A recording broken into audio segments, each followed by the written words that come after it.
Into Las Vegas, San Bernardino. Hello and welcome back to the Pettoon channel. By Jingos, we've got a controversial show now, but controversy seems to follow the Pettoon channel around like a smelly old dog. But we don't care. We'll stand up for the tired, the hungry, the weak, the uneducated idiots. And speaking of that, here's Ask Johnny. Well, you can't do it any bloody better. Yeah, but that's bullshit and you know it. Just get on with asking the questions. Well, Johnny, it's great to be here again. As usual, in the fabulous Pettoon channel studios. And g'day, Johnny. Yeah, it's great to have you here. As usual in sunny Queensland at the beautiful Pettoon channel studios. And we have a question, and this question, in fact the two questions we have today, are rather serious. But here's the first one, and this one is from Wilma, and she's in Alice Springs, good old Alice Springs up there. The Pettoon channel is running riot in Alice Springs. But Wilma goes on to say, Johnny, are our universities a business?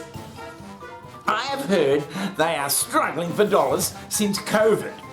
I was under the impression that universities were hallowed places of learning, not just letting in anyone from overseas who can pay for it. Please tell me this ain't so, Johnny. Signed, Wilma. P.S. You should do a Pettoon channel show from Alice Springs. Oh, I'd love to there, Wilma. But time constraints might be against us. But what do you think of that, Johnny? Look, this sort of thing, I think, drives a lot of people crazy. When I was a young bloke back in the 60s, black and white TV on the farm, going to university was a bloody big deal, let me tell you. Yeah, I always thought that too. Australia's education industry is booming. Australia. It's now our third largest export behind iron ore and coal. Australia is one of the most... Universities are admitting foreign students in record numbers. How do you think universities view international students? Look, of course, they are the cash cows. There is no doubt about it. And I had no idea, well into bloody adulthood, that universities were doing things like that to try and make money. I see. I know that universities do research on what God only knows, but apparently they're doing research and it's very important.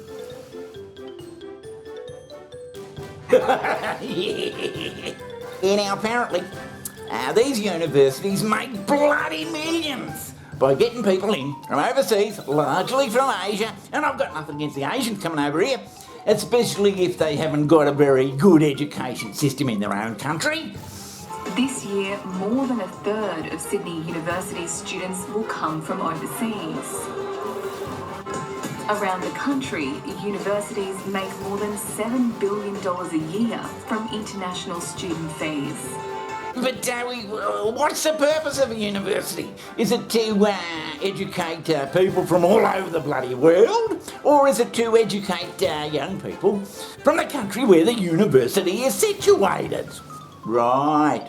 But more importantly is educating this country, Australia, good old Australia, educating the younger people of this country, not other countries' people.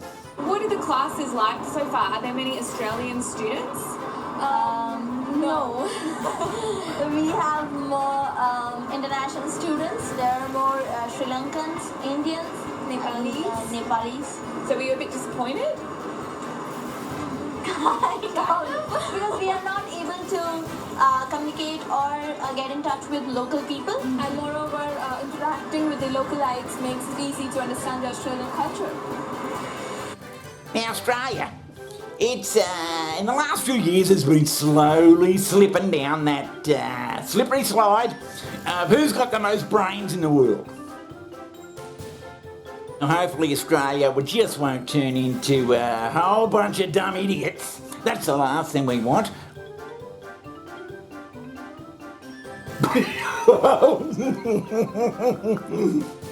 Now, it may come as a surprise to a lot of people that, that I myself have never been to university, but it hasn't stopped me from becoming a superstar on YouTube. Yeah, I always thought that too. And then as I went through my school years, I'd often hear me parents say, yeah, Johnny's a funny little kid. He's not going to go to university, he's going to learn a trade. Jesus Christ, do you think that's the best option? But it gets back to doing things for your own country. I mean, are we going to have countries anymore? But isn't that why we have a government? To sort that shit out? I mean, I'm pretty sure Japanese universities, Japan, a very wealthy first world country, I'm sure Japanese universities aren't filled with Australians. Or anybody else for that matter. Well, I hope the universities of the world are listening, Johnny. This brings us on to another letter, and this one's from Roxy. And again, it's a very serious subject. Roxy's from Cairo, in Egypt. Hello to all the Pit-Toon channel followers in Egypt, and there's millions of them. Roxy, she says, Johnny, bullying these days seems to have reached plague proportions. Can you really be bullied online? Your wisdom on this subject would certainly help the general population. Love, Roxy. Kiss, kiss, kiss. And she's put a little heart there. Thanks, Roxy. Yeah, what about this bullying situation, Johnny? Yeah, bullying. Jesus, I don't know. It's been around for about 50,000 years. So it's no surprise that it still goes on.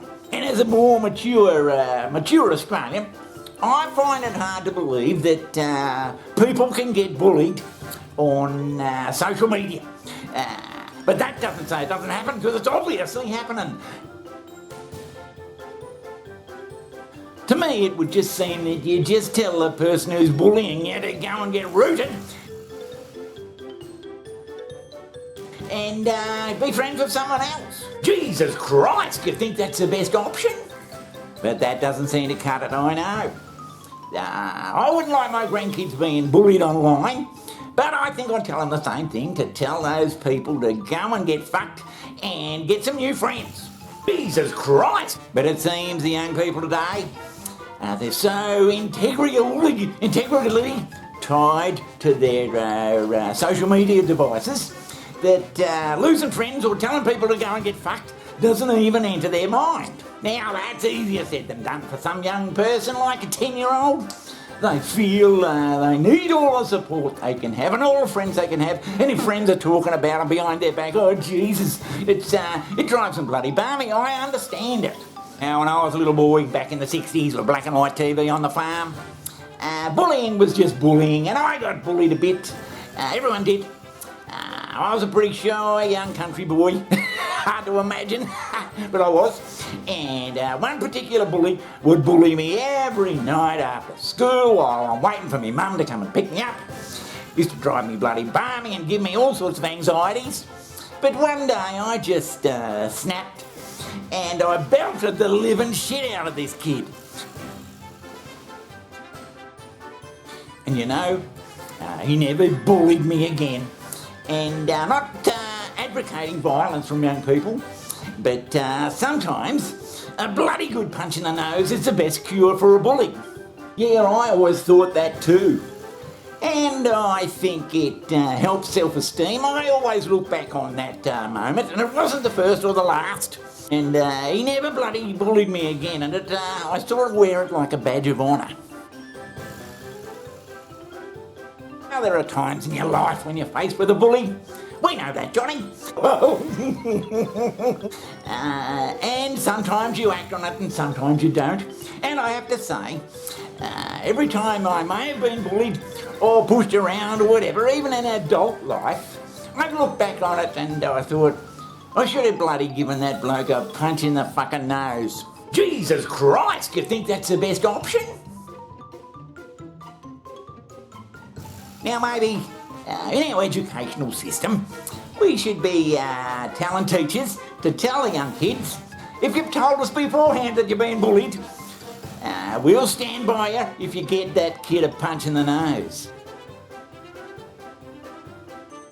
I think it's far better for the young bloke to get a good punch in the nose, maybe a bloody nose himself, but have a good bloody fight. In 20 years' time, he'll look back and say, yeah, I didn't put up with that bullshit. I showed that bugger.